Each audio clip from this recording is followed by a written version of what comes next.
ముందుకు పోవాలన్నది నా కోరిక. ఎందుకంటే ఎవరికి వ్యక్తిగతంగా ఎవరికి మధ్య ఇది కాదు. మన కాంగ్రెస్ పార్టీ బాగుండాలి. 15 సంవత్సరాల తర్వాత మళ్ళీ మనకు అవకాశం వచ్చింది. మా సోదరుడు లక్ష్మీకాంతరావు కూడా నేను అదే చెప్తా ఉన్నాను.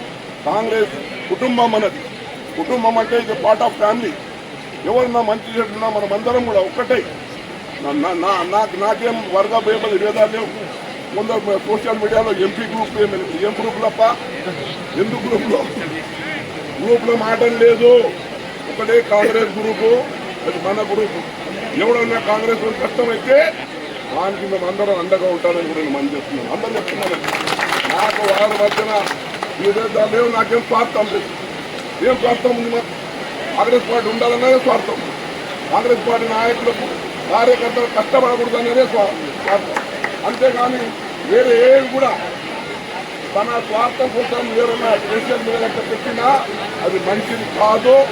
అటువంటి ఎవరు హెచ్చరిస్తున్నా నేను సాంగ్ ఫీలింగ్ చేయడం దయచేసి మరి అందరికీ విజ్ఞప్తి చేస్తా ఉన్నాను. ఈరోజు మా గోపాల్ రెడ్డి గారి కుటుంబానికి ఒక న్యాయమైంది, ఒక మంచి కేంద్రం పదవి వచ్చినందుకు వారికి ధన్యవాదాలు. మొత్తం వారి కార్యవర్గానికి ధన్యవాదాలు.